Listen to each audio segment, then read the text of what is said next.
राधा और श्री कृष्ण का प्रेम अमर है। राधा ने श्री कृष्ण से और श्री कृष्ण ने राधा से निस्वार्थ और आत्मिक प्रेम किया था। इसी प्रेम के कारण आज श्री कृष्ण के नाम के आगे राधा लगता है। राधे कृष्ण कोई रुक्मिणी कृष्ण क्यों नहीं कहता, जबकि रुक्मिणी भी तो राधा की तरह प्रेम करती थीं। आओ जानते हैं राधा कृष्ण प्रेम की अनसुनी बातें।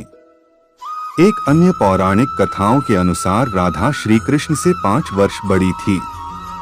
राधा ने श्री कृष्ण को पहली बार जब देखा था, जबकि उनकी मां यशोदा ने उन्हें ओखल से बांध दिया था। उन्हें देखकर राधा बेसुध सी हो गई थी और उनके प्रेम में पड़ गई थी। उन्हें लगा था कि यह किसी पूर्व जन्म का रिश्ता है। कुछ लोग कहते हैं कि वह पहली बार गोकुल अपने पिता वृषभानु के साथ आई थी, तब श्री कृष्ण को पहली बार देखा था। और कुछ विद्वानों के अनुसार संकेत तीर्थ पर पहली बार दोनों की मुलाकात हुई थी। जो भी हो, लेकिन जब राधा ने कृष्ण को देखा तो वह उनके प्रेम में पागल जैसी हो गई थी और कृष्ण भी उन्हें देखकर बावरे हो गए थे। दोनों में प्रेम हो गया था। ब्रह्मवैवर्त पुराण प्रकृति खंड अध्याय 48 के अनुसार और यदुवंशियों के कुलगुरु गर्ग ऋषि द्वारा लिखित गर्ग संहिता की एक कथा के अनुसार एक बार नंद बाबा श्री कृष्ण को लेकर बाजार घूमने निकले थे। उसी दौरान राधा और उनके पिता भी वहां पहुंचे थे। दोनों का वहां पहली बार मिलन हुआ। उस दौरान दोनों की ही उम्र बहुत छोटी थी। उस स्थान को सांकेतिक तीर्थ स्थान कहते हैं। संकेत का शब्दार्थ है पूर्व निर्दिष्ट मिलने का स्थान। मान्यता है कि पिछले जन्म में ही दोनों ने यह तय कर लिया था कि हमें इस स्थान पर मिलना है। कहते हैं कि यहीं पर गर्ग संहिता के अनुसार एक जंगल में स्वयं ब्रह्मा ने राधा और कृष्ण का गंधर्व विवाह करवाया था। यहाँ हर साल राधा के जन्मदिन यानी राधाष्टमी से लेकर अनंत चतुर्दशी के दिन तक मेला लगता है। दो ब्रह्मवैवर्त पुराण की एक पौराणिक कथा के अनुसार श्री कृष्ण के साथ राधा गोलोक में रहती थीं। एक बार उनकी अनुपस्थिति में श्री कृष्ण अपनी दूसरी पत्नी विरजा के साथ घूम रहे थे। तभी राधा आ गईं। वे विरजा पर नाराज होकर वहां से चली गईं। श्री कृष्ण के सेवक और मित्र श्रीदामा को राधा का यह व्यवहार ठीक नहीं लगा और वे राधा को भला बुरा कहने लगे। राधा ने क्रोधित होकर श्रीदामा को अगले जन्म में शंखचूड़ नामक राक्षस बनने का श्राप दे दिया। इस पर श्रीदामा ने भी उनको पृथ्वी लोक पर मनुष्य रूप में जन्म लेकर 100 वर्ष तक कृष्ण विछोह का श्राप दे दिया। राधा को जब श्राप मिला था तब श्री कृष्ण ने उनसे कहा था कि तुम्हारा मनुष्य रूप में जन्म तो होगा, लेकिन तुम सदैव मेरे पास रहोगी। यही कारण था कि राधा और श्री कृष्ण का बचपन में विछोह हो गया था। 3 राधा श्री कृष्ण की मुरली सुनकर बावरी होकर नाचने लगती थी और वह उनसे मिलने के लिए बाहर निकल जाती थी। जब गांव में कृष्ण और राधा के प्रेम की चर्चा चल पड़ी तो राधा के समाज के लोगों ने उसका घर से बाहर निकलना बंद करवा दिया। फिर एक दिन श्री कृष्ण ने माता यशोदा से कहा कि माता, मैं राधा से विवाह करना चाहता हूँ। यह सुनकर यशोदा मैया ने कहा कि राधा तुम्हारे लिए ठीक लड़की नहीं है।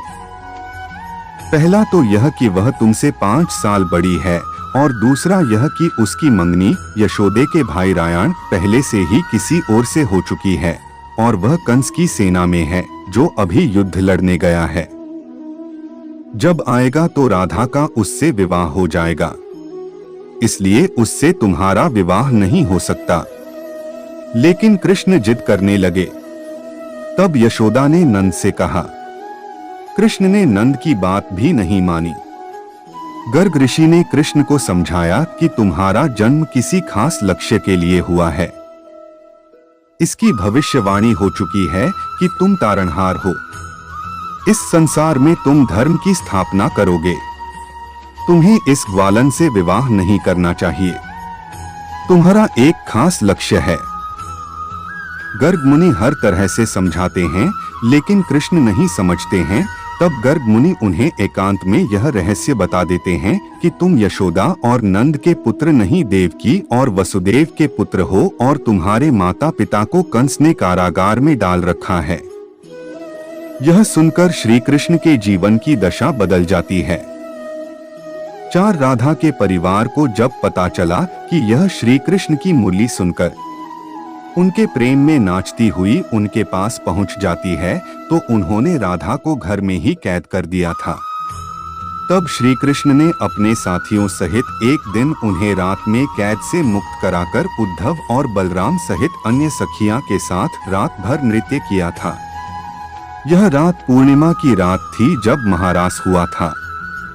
बाद में राधा की मां राधा के कक्ष में गई तो राधा उन्हें वहां सोते हुए मिली। कहते हैं कि उस वक्त श्री कृष्ण को 2 ही चीजें सबसे ज्यादा प्रिय थीं, बांसुरी और राधा। कृष्ण की बांसुरी की धुन सुनकर राधा के जैसे प्राण ही निकल जाते थे। कई जन्मों की स्मृतियों को कुरेदने का प्रयास होता था और वह श्री कृष्ण की तरफ खिंची चली आती थी। भगवान श्री कृष्ण के पास एक मुरली थी जिसे उन्होंने राधा को छोड़कर मथुरा जाने से पहले दे दी थी। राधा ने इस मुरली को बहुत ही संभाल कर रखा था और जब भी उन्हें श्री कृष्ण की याद आती तो वह यह मुरली बजा लेती थी। श्री कृष्ण उसकी याद में मोरपंख लगाते थे और वैजयंती माला पहनते थे। श्री कृष्ण को मोरपंख तब मिला था जब वे राधा के उपवन में उनके साथ नृत्य कर रहे मोर का पंख नीचे गिर गया था, तो उन्होंने उसे उठाकर अपने सिर पर धारण कर लिया था और राधा ने नृत्य करने से पहले श्री कृष्ण को वैजयंती माला पहनाई थी। 5 जब कृष्ण वृंदावन छोड़कर मथुरा चले गए तब राधा के लिए उन्हें देखना और उनसे मिलना और दुर्लभ हो गया। कहते हैं कि राधा और कृष्ण दोनों का पुनर्मिलन कुरुक्षेत्र में बताया जाता है, जहां सूर्य ग्रहण के अवसर पर द्वारिका से कृष्ण और वृंदावन से नंद के साथ राधा आई थीं। राधा सिर्फ कृष्ण को देखने और उनसे मिलने ही नंद के साथ गई थीं। इसका जिक्र पुराणों में मिलता है। इसके बाद राधा और श्री कृष्ण की अंतिम मुलाकात द्वारिका में हुई थी। सारे कर्तव्यों से मुक्त होने के बाद राधा आखिरी बार अपने प्रियतम कृष्ण से मिलने गईं। जब वे द्वारका पहुंची तो उन्होंने कृष्ण के महल और उनकी 8 पत्नियों को देखा। जब कृष्ण ने राधा को देखा तो वे बहुत प्रसन्न हुए। तब राधा के अनुरोध पर कृष्ण ने उन्हें महल में एक देविका के पद पर नियुक्त कर दिया। कहते हैं कि वहीं पर राधा महल से जुड़े कार्य देखती थीं और मौका मिलते ही वे कृष्ण के दर्शन कर लेती थीं। एक दिन उदास होकर राधा ने महल से दूर जाना तय किया। कहते हैं कि राधा एक जंगल के गांव में रहने लगी। धीरे धीरे समय बीता और राधा बिल्कुल अकेली और कमजोर हो गई। उस वक्त उन्हें भगवान श्री कृष्ण की याद सताने लगी। आखिरी समय में भगवान श्री कृष्ण उनके सामने आ गए। भगवान श्री कृष्ण ने राधा से कहा कि वे उनसे कुछ मांग लें, लेकिन राधा ने मना कर दिया। कृष्ण के दोबारा अनुरोध करने पर राधा ने कहा कि वे आखिरी बार उन्हें बांसुरी बजाते देखना और सुनना चाहती हैं। श्री कृष्ण ने बांसुरी ली और बेहद सुरीली धुन में बजाने लगे।